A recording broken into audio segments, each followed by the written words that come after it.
ನೀವು ನೈಜ ಮತದಾರ ಅಂತಂದ್ರೆ ನೀವು 2 ರೂಪಾಯಿ ಏನ್ರಪ್ಪ ನಿಮ್ ಸಮಸ್ಯೆ ಏನ್ರಪ್ಪ? ಅವ್ನು ನೈಜ ಮತದಾರ ಅಲ್ಲ ಸರ್. ಅವ್ನು ನೈಜ ಮತದಾರ ಅಲ್ಲ. ಅವನ ಏನಪ್ಪ ನೋಡು, ನೀನ್ ತಪ್ಪು ಹೇಳಿದ್ರೆ ನಿನಗೆ ಶಿಕ್ಷೆ ಆಗುತ್ತೆ. ತಪ್ಪು ಹೇಳಿದ್ರೆ ನಿನಗೆ ಶಿಕ್ಷೆ ಆಗುತ್ತೆ. ಮತ್ತೆ ನಾವು ಎನ್ಕ್ವೈರಿ ಮಾಡ್ತೀವಿ ಇಲ್ಲಿ. ಹೆಂಗ್ ಒಪ್ಕೊಂತೀರಿ ಹೇಗೆ? ಬೇಡ, ನೀನ್ ಹೇಳಿದ್ದ ತಪ್ಪ, ಹಂಗೆಲ್ಲ ತಪ್ಪು ಹೇಳಕ್ ಹೋಗ್ಬಾರ್ದು. ಗೊತ್ತಾಯ್ತಲ್ಲ? ಗೊತ್ತಾಯ್ತಾ? ಇನ್ನೊಂದ್ಸರಿ ಈ ತರ ನೀವು ಏನ್ ಮಾಡ್ಬಾರ್ದು. ಯಾರಿದಾರೋ ಅವರೆಲ್ಲ ಕೇಳಬೇಕಷ್ಟ. ಹೌದಾ? ಆಯ್ತು, ಕೂತ್ಕೊಳ್ಳಿ.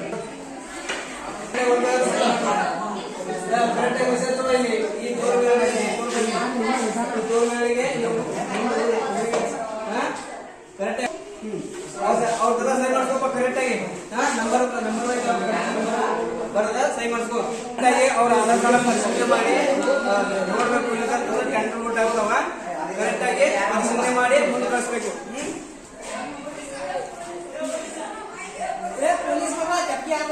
ಈಗಾಗಲೇ ಓಟ್ ಹಾಕಿದ್ರಲ್ಲ ಸರ್, ಪ್ರಾಬ್ಲಮ್ ಆಗಿದೆ ಸರ್. ಈಗಾಗಲೇ ಮತ್ತೆ ಹಾಕಿದ್ದಾರೆ, ಈಗಾಗಲೇ ಹಾಕಿದ್ದಾರೆ ಸರ್. ಇವ್ರ ಹೆಸರು ಮೇಲೆ ಇನ್ನೊಬ್ರು ಯಾರು ಹಾಕಿದ್ದಾರೆ ಅಲ್ವಾ? ಇಲ್ಲಿ ತೋರ್ಸೋದ್ರಿಂದ ಇಲ್ಲಿ ಹಾಕೊಂಡಿದಾರಲ್ಲ ಇವ್ರದ್ದು ನೀ ಹಾಕಿ ಅಂತ ಹೇಳಿ. ಆಯ್ತಾಯ್ತು ಬಾವ, ನಿಮ್ಗೆ ಪರಿಹಾರ ಹೇಳ್ತೀನಿ. ಬಾಯ್. ಇವಾಗ ನಿಮ್ ಹೆಸರು ಮೇಲೆ ಬೇರೆದವ್ರು ಹಾಕಿದಾರ. ಒಂದ್ ವೇಳೆ ನೀನು ಇವಿಎಂ ಮಷಿನ್ ಮೇಲೆ ಹಾಕಕ್ಕ ಬರಲ್ಲ. ಯಾಕಂತಂದ್ರ ಅಲ್ಲಿ ಆಲ್ರೆಡಿ ಹಾಕಿಟ್ಟಿದ್ದಾರೆ ನಿನ್ನ ಹೆಸರು ಮೇಲೆ. ನಾನು ಒಂದು ಬ್ಯಾಲೆಟ್ ಪೇಪರ್ ಕೊಡ್ತೀನಿ. ಆ ಪೇಪರ್ ಮೇಲೆ ನೀವು ಯಾರು ಬೇಕು ಅವ್ರನ್ನ ಸಿಕ್ಕಾಡ್ಕೊಂಡು ಕೊಡು, ನಾನು ಕಳ್ಸಿಕೊಡ್ತೀನಿ. ಮಷಿನ್ದಾಗ ಹಾಕಕ್ ಬರೋ. ಯಾಕಂತಂದ್ರ ಇವಾಗ ನಿಮ್ ಹೆಸರು ಮೇಲೆ ಬೇರೆದವ್ರು ಹಾಕಿದಾರ, ಆದ್ರೆ ಒಳ್ಳೆ ಹಾಕಕ್ ಬರಲ್ಲ. ಇವಿಎಂ ಮಷಿನ್ ಮೇಲೆ ಹಾಕಕ್ ಬರಲ್ಲ. ಒಂದು ಬ್ಯಾಲೆಟ್ ಪೇಪರ್ ಕೊಡ್ತೀನಿ, ಅದರಲ್ಲಿ ಇಲ್ಲಿ ಸಿಕ್ಕಾಕೊಂಬ.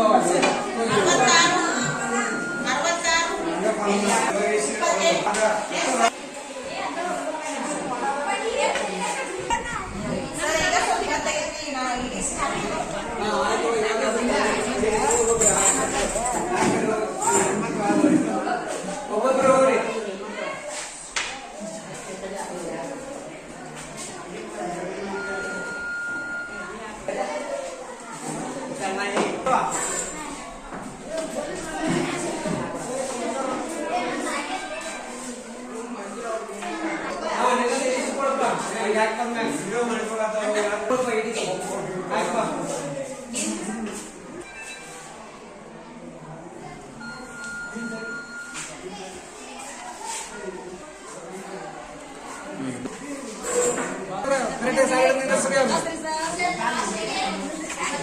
ಮಾಡಿಸ್ಕೊಡ್ ಗದ್ದಲ ಮಾಡಿಸ್ಕೊಡ್ಬೇಡ್ರಿ.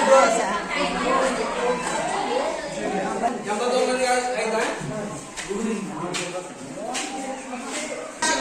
ಅವಾಗ ಅಡ್ಡಾಡ್ಬಾರ್ದು.